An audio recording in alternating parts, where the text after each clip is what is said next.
Welcome back to my channel.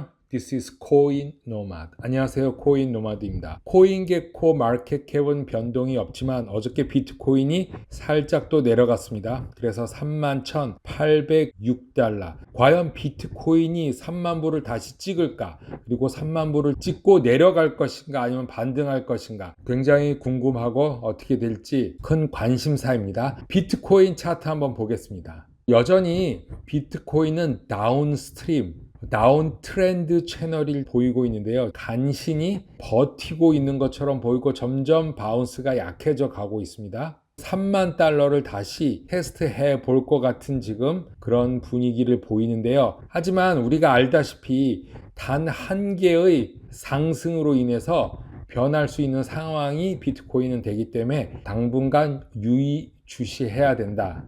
비트코인 차트 보겠습니다. 반등하는 포인트가 첫 번째, 두 번째, 세 번째, 네 번째, 다섯 번째까지 이 채널 안에서 계속 다운 트렌드로 가고 있고 이 채널 상단은 이동평균선에 막혀서 상승하기가 힘든 것처럼 보이고 있습니다. 오늘 이후에 과연 어떻게 될 것인가? 만약에 오늘 이후에 상승한다고 한다면은 상승할 수 있는 최고점이 34,300불. 그래서 퍼스트 타켓이다. 비트코인이 바운스를 한다면은 여기까지 갈 수 있는 게 최대 폭이고, 만약에 상승하지 못한다면은 이렇게 흘러내려서 결국에는 3만 불대를 볼 것이다. 이렇게 예상하고 있습니다. 그러면 이 채널을 뚫고 내려가고 3만 불에서 컨퍼메이션, 확인 사살을 받고 여기를 뚫지 못하고 다시 흘러서 3만 불 밑으로 가는 최악의 시나리오가 되는데, 결국에는 잠시 3만 불을 빠졌지만 다시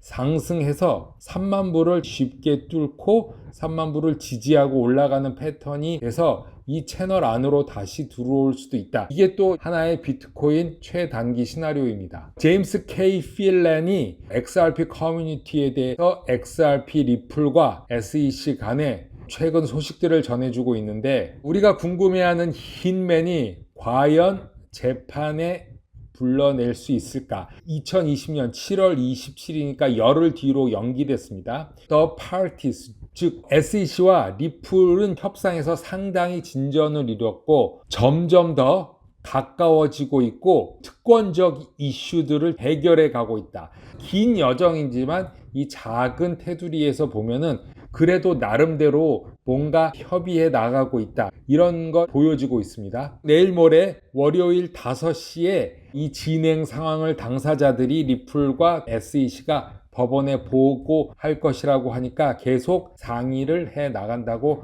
업데이트를 올렸습니다. 그래서 7월 16일 날짜로 리플에서 판사 4번에게 보낸 서류가 여기 있습니다. 이걸 첨부했습니다. XRP 레저 파운데이션에 대한 소식이 업데이트 됐습니다. 이제 새로운 오피스를 유럽에 오픈하는데, 이 유럽의 나라, 유럽의 어느 나라냐면 노르웨이, 그 다음에 스웨덴, 그리고 핀란드가 있는 에스토니아입니다. 에스토니아의 탈린이라고 하는 해안가의 마을인데 왜 과연 여기로 옮겼을까요?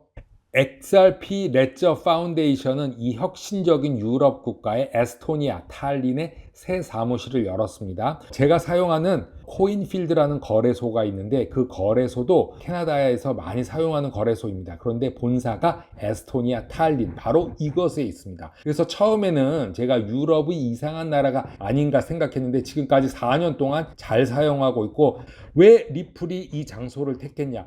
에스토니아는 디지털 문서에 관한 규정이 잘 돼 있고 혁신적이고 크립토 커런시에서 발전할 수 있는 곳이라고 리플 파운데이션은 언급했으며, XRP 레저 개발자들이 곧 이 탈린 사무실에 도착할 것으로 예상한다고 말했습니다. XRP 레저 파운데이션은 XRP 레저의 채택 및 개발을 촉진하기 위한 독립 조직으로 작년 9월에 도입되었고, 이 재단은 리플로부터 총 6.5 밀리언 달러의 보조금을 받고 있다고 합니다. 자, 마지막으로 굉장히 중요한 건데, 코인베이스의 CEO 브라이언 암스트롱과 도지코인을 개발하고 만든 사람 빌리 마커스와의 트윗 내용인데, 여기서 코인베이스의 CEO 브라이언 암스트롱은 왜 비트코인으로 사람들이 부자가 됐는지 그 이유를 분명하게 말해줍니다. 이거는 우리도 앞으로 부자가 될 수 있고, 그리고 부자가 된 사람들은 다 비트코인이나 이더리움, XRP 같은 코인을 소유한 사람이 고래들 중에 많이 있다. 물론 우리가 생각하는 그 잡코인이나 NFT 코인이나 그런 코인도 있지만 주된 고래들은 비트코인, 이더리움, XRP이다. 이렇게 말씀드리면서 코인베이스 CEO 브라이언 암스트롱은 도지코인을 만든 잭슨 팔머의 비트코인과 암호화폐 산업에 대한 암울한 전망에 대한 트윗을 소개하게 했습니다. 도지코인을 만든 잭슨 팔머는 자기가 만든 도지코인도 손절했다는 그런 기사를 내보냈고 비트코인 암호화폐가 암울하다 이런 말을 하고 있는데 브라이언은 정반대입니다. 그리고 브라이언은 일전에도 언급했던 바와 같이 페더럴 리저브 펀드 연준의 파월 의장이 따로 불러서 비트코인과 크립토커런시 여러 개에 대해서 얘기하고 자문을 구하고 미국 의회 의원들이 질문한 적이 있는 그런 사람입니다.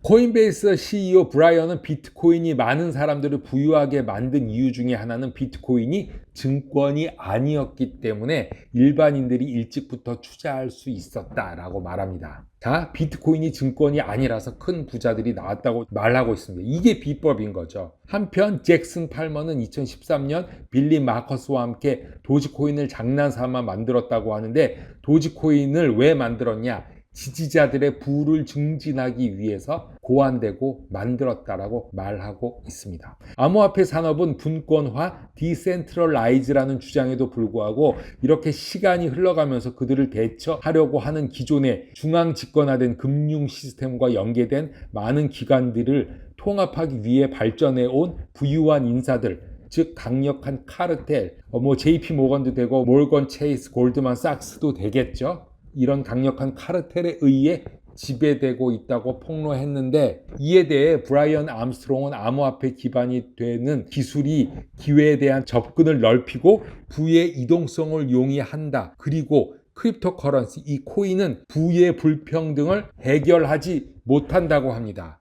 부의 불평등을 해결하는 것이 아니라 불평등을 해결하지 못하고 모든 사람들에게 동일한 결과를 제공하는 것이 아니다. 그것은 모두 부의 이동성과 더 많은 기회의 평등만 만들어줄 뿐이다 라고 만들어서 적어도 어느 정도의 공정한 경쟁의 장을 마련한다고 말합니다. 즉, 코인을 투자한다고 다 돈 버는 건 아니다. 일부만 돈 벌 수 있다. 이렇게 말하는 거죠. 코인베이스 CEO는 또한 암호화폐가 자유시장 경쟁 체제를 선호하는 자유주의자들에게 적합하고 정부 솔루션이 비효율적이고 과도하게 약속하거나 제대로 제공되지 않고 의도하지 않은 결과를 초래할 수 있다고 생각하면서 자유시장과 결합된 개인의 책임은 모두 더 나은 결과를 만들어내고 이 크립토커런시는 더욱더 프레시한 에어가 프레시한 생각들이 많이 필요로 한다고 말하고 있으면서 마지막으로 암스트롱은 비트코인이 어떠한 정부나 당국의 통제하에 있지 않기 때문에 많은 사람들이 이미 부를 창출했다고 덧붙였습니다. 그런데 규제가 들어가면 그런 부를 창출하기가 힘들어지겠죠.